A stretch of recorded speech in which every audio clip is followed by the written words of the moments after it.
Another quick walk and talk here.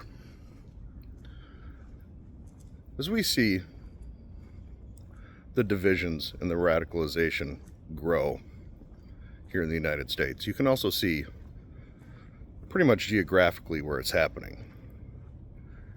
You're seeing a gulf between urban, suburban, and rural.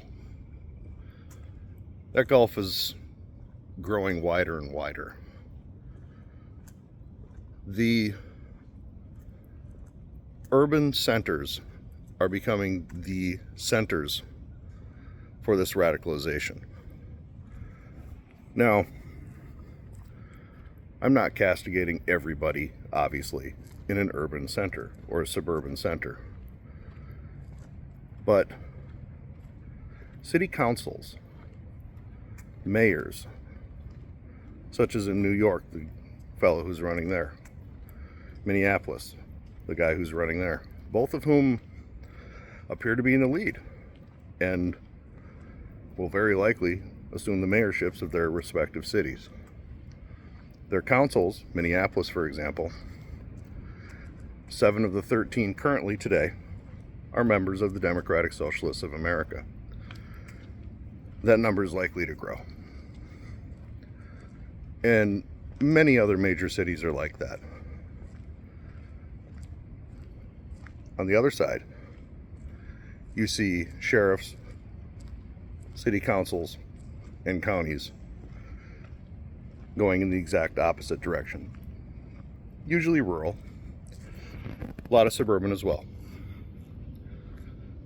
But you see this gulf growing, and it continues to grow. I'm going to give you an example. In 2020, when the president was running, he won the state of Minnesota by 300,000 votes. Then you count Hennepin County, the most populous county in Minnesota. Joe Biden won by 300,000 votes. If you look at a map of Minnesota, and this is just an example, you could look at this nationwide. Almost every county is red. Almost all of them. Except, of course, your urban cores. Now, people will say, people vote, land doesn't. It's not how it was supposed to be originally, but that's not the point right now. The point right now, for example, I don't feel St. Paul represents me. I don't feel they've represented me for years. Why do I say that? Because for years now, there have been laws, taxes, that I vehemently disagree with. Not just myself, the vast majority of rural Minnesotans, and a good majority of the suburban. When you look at the electoral map, a good majority of the suburban. But you're ruled by your urban cores. Cores who don't have skin in the game to the same extent that a lot of people do. Lack of property ownership being the number one thing in my opinion. Property ownership is good. It makes you want to better your situation. Where people own the property they live, no matter the race, they all care about it. They want it to be clean, well kept. Don't want crime there. None. And yet, where it's predominantly renters, are also the places you have the most people who are receiving government benefits. Don't own their property. Now, this is of no fault of their own in some cases. In some cases it is. We all see the TikToks, we all see the Twitters of Yas queens, of the multiple kids, of the gals with the septic rings, of the 400-pound neckbeards. We all see it. Their vote counts just like yours, equal to yours.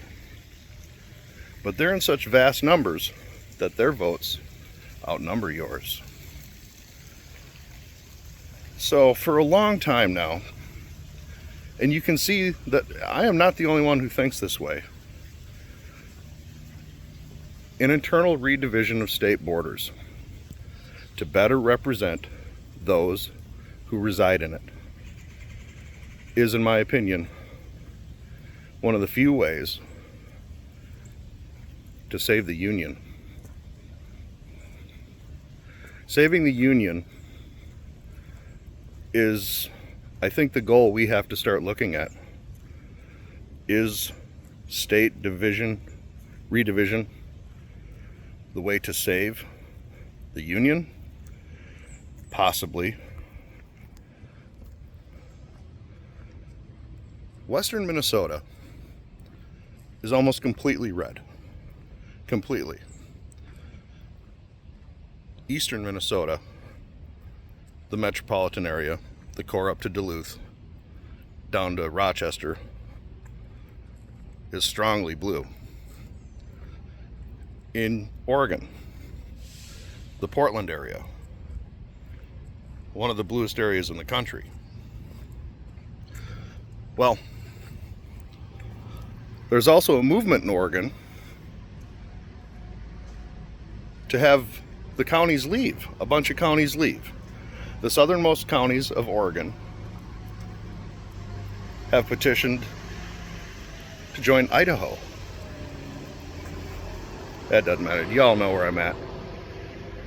Have a magical day.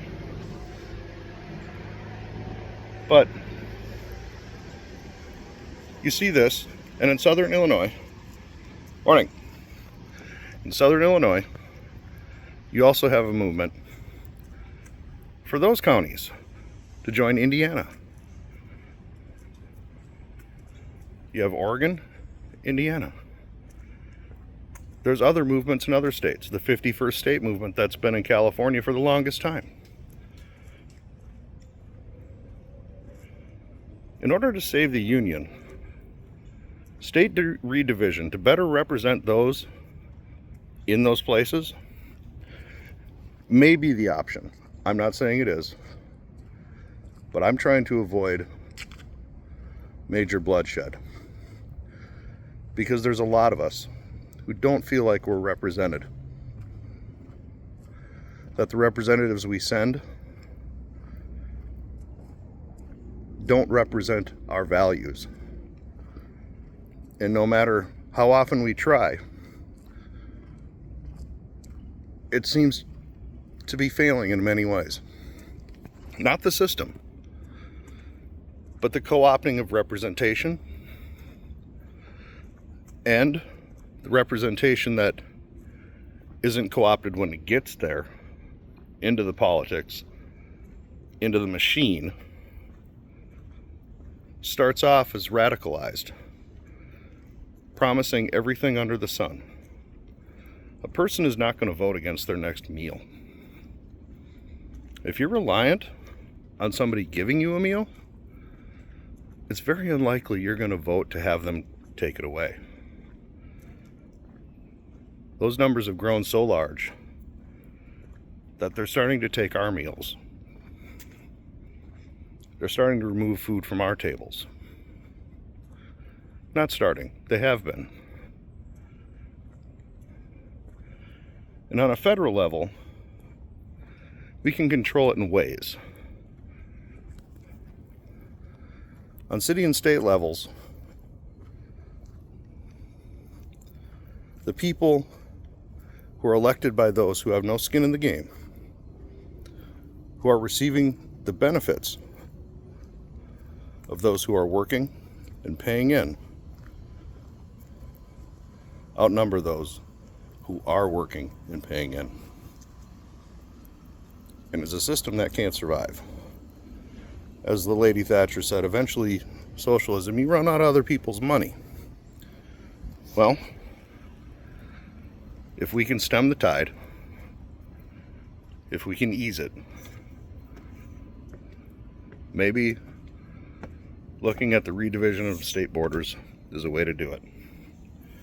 We're supposed to be individual sovereign experiments. Maybe it's time we do that again. Individual sovereign experiments. Be more than 50. But would it work? I don't know. But for a long time it's been on my mind. East Dakota. The western part of Minnesota. East Dakota. Whatever they want to call themselves in Oregon. Illinois. The 51st state, whatever. But perhaps, and I'm just speculating, perhaps the way to save the Union is to redivide the states. Just a thought.